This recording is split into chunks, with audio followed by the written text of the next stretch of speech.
En este vídeo vamos a presentarles la forma de aplicar primeros auxilios psicológicos a niños de entre 6 y 9 años.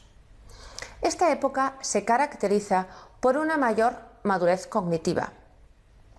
Esta mayor madurez hace que puedan entender muchas cosas que un niño de menor edad, por ejemplo de 3 o 4 años, no entiende. Pero es importante que sepamos que la madurez todavía no es la de un adulto y que por lo tanto en este periodo de entiendo más pero no lo entiendo todo, los niños son especialmente vulnerables a tener informaciones malentendidas, a fantasear, a quedarse con un retazo que alguien explicó y unirlo a otro retazo y construirse una imagen de lo que ocurre que no corresponde en absoluto a la realidad. Pero a su vez, a esta edad los niños son muy receptivos y captan las incongruencias. Si a los 2 o 3 años es relativamente fácil tranquilizar a un niño pequeño, porque el niño pequeño con nuestra actitud, con nuestro lenguaje no verbal, nos creerá más fácilmente, a mayor edad lo que nos va a ocurrir es que el niño captará dónde somos incongruentes, dónde le decimos que no pasa nada, pero nos conducimos como si lo que pasara es muy grave. ¿Cómo es el concepto de la muerte entre los 6 y los 9 años? Bien, la mayoría de niños a esta edad ya han entendido que las muertes ocurren y además han entendido que son irreversibles, que la persona o el animal que muere no va a volver. Por lo tanto, pueden comprender con bastante exactitud que la muerte que afecta a todos es un proceso sin vuelta atrás. Lo que todavía no tienen es conciencia de que ellos sí también van a morir un día. Pero sí aparece la idea de que los seres que les rodean probablemente fallezcan. Y esta es la edad en la que los niños, cuando tienen contacto con la muerte, empiezan a preocuparse mucho por si ¿tu mamá vas a morir también? ¿Papá, tú también te vas a morir?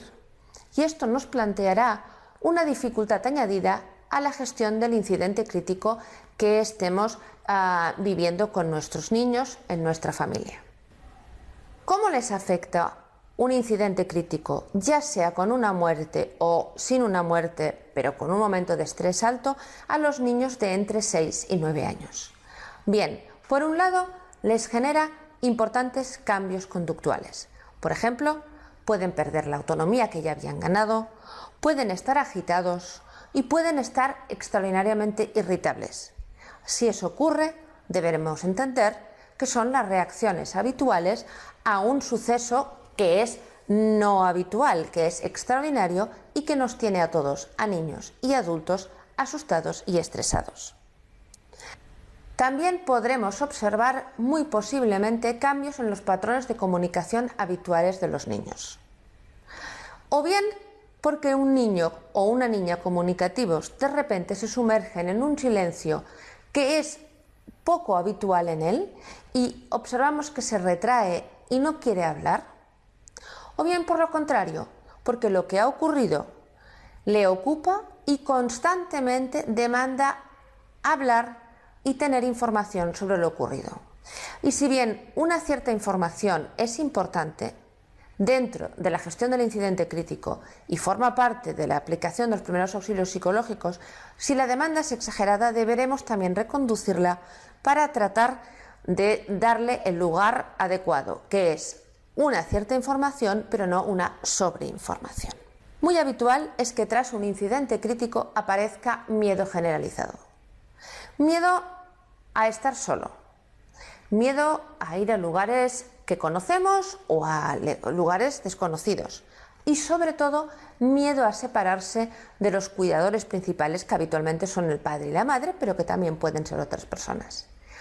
Estos últimos miedos se relacionan con lo que acabamos de comentar.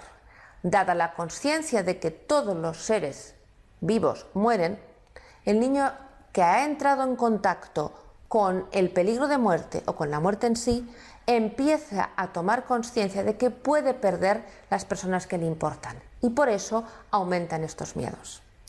Deberemos atender estos miedos pero deberemos también saberlos dimensionar en el sentido de no dejar que condicionen el comportamiento del niño, porque si le damos demasiado protagonismo, de alguna forma le estamos confirmando al niño que esos miedos son justificados.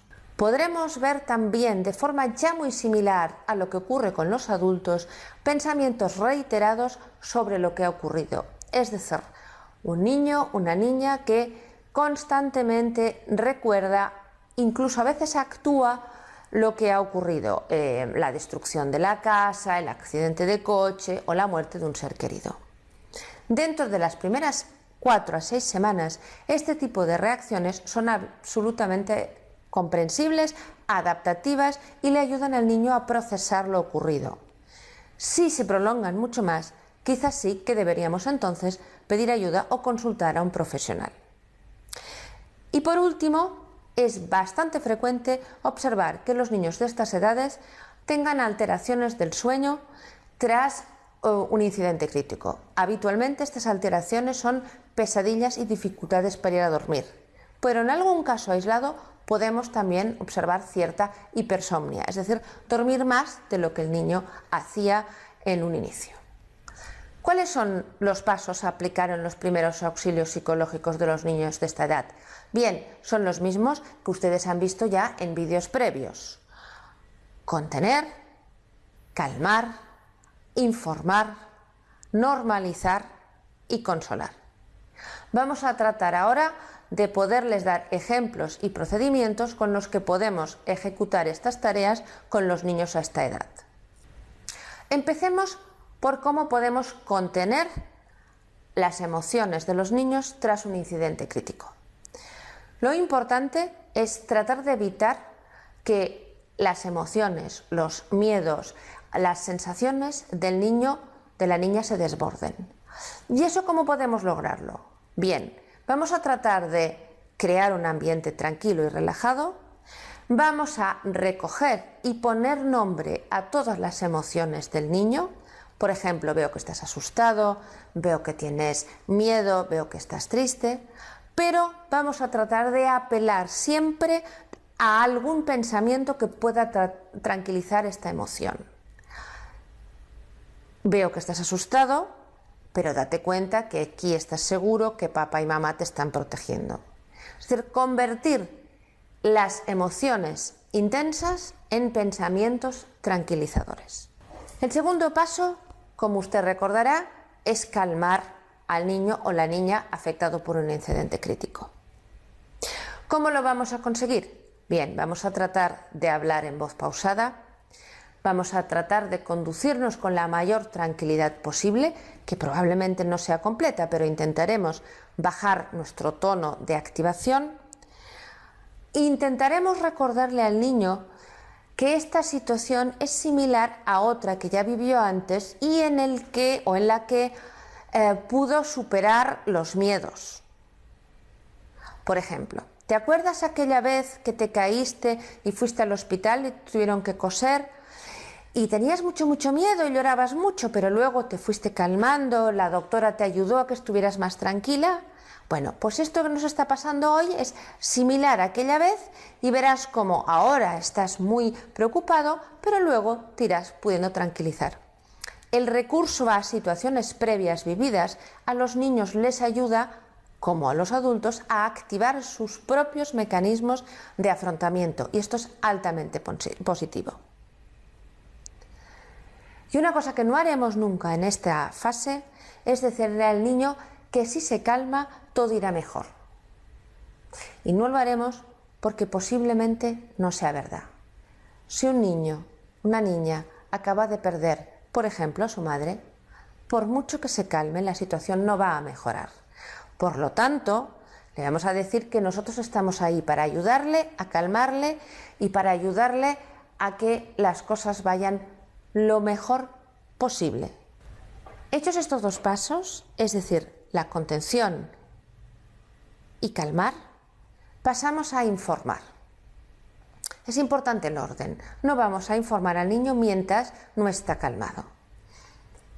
En el paso de informar tenemos que, con palabras que pueda entender y teniendo en cuenta eso que comentábamos antes, de que a esta edad muchas veces que parece que entienden casi todo, pero hay que asegurarse de que no malinterpreten ciertas informaciones porque su nivel cognitivo todavía no es el de un adulto, con esas palabras sencillas habrá que explicar lo que ha ocurrido. Cuanto más fácil, corta y simple sea una explicación, más seguridad le dará a un niño o una niña. Por ejemplo,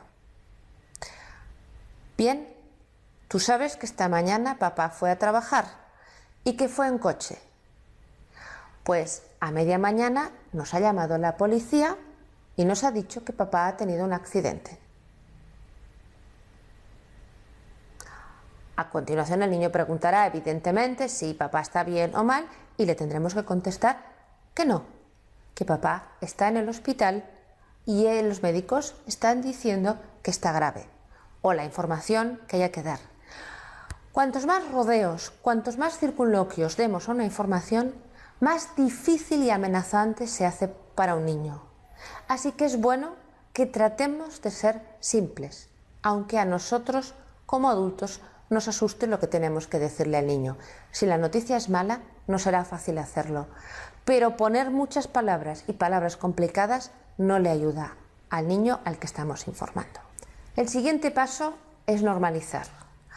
Es decir, deberemos autorizar al niño a que sienta lo que en ese momento le surge. Rabia, miedo, tristeza, incredulidad. Y vamos a normalizar todas sus emociones. Igual que en edades más tempranas, una parte importantísima de nuestra intervención aquí aplicando primeros auxilios psicológicos es poner palabras a las emociones que el niño tiene. Una vez hemos conseguido poner palabras, podremos decirle que eso que ocurre es absolutamente lógico dado el incidente que está viviendo y que posiblemente con el paso de las horas y los días esas emociones se irán transformando en otras. Es muy importante que usted no le diga al niño o a la niña que las emociones van a mejorar, porque es altamente posible que si lo que ha pasado es muy grave, las emociones no van a mejorar, se van a transformar. En este sentido, yo recalco que es especialmente importante poderle decir al niño o la niña que vamos a estar allí para ayudarle y que seguro que le podemos prometer que dentro de unos días no estará tan asustado como ahora, pero quizás sí esté triste. Y en el último paso, lo que nos queda por hacer es consolar a ese niño que seguramente está viviendo o está dándose cuenta de que está viviendo una pérdida y esa pérdida está empezando a llegar a su percepción racional, sea la pérdida de una seguridad, sea la pérdida de objetos o sea la pérdida de una persona. Ese proceso de darse cuenta de lo que ha ocurrido es un proceso paulatino y nuestro consuelo tiene que estar presente durante mucho tiempo. Pero es importante concluir siempre el relato con la promesa de que estaremos allí para ayudarle a sentirse lo mejor posible. Por reiterado, no dejo de subrayarlo de nuevo. No le diga que se va a sentir bien. Dígale que va a estar allí para que se sienta lo mejor posible. Finalizaremos el vídeo, como los anteriores, con dos advertencias. La primera, que cada niño hace su proceso, tiene sus características y tiene sus tiempos. Y cada situación y cada familia es distinta. Por lo tanto, caben muchas reacciones posibles, muchas formas de reaccionar posibles y la mayoría, seguramente, aunque sean duras, serán absolutamente adaptativas. Solo hace falta que usted, si ve alguna reacción de su hijo, de su hija o de los niños con los que está trabajando y a los que ha aplicado primeros auxilios psicológicos, no responde al patrón de lo que hemos estado describiendo, solicite orientación.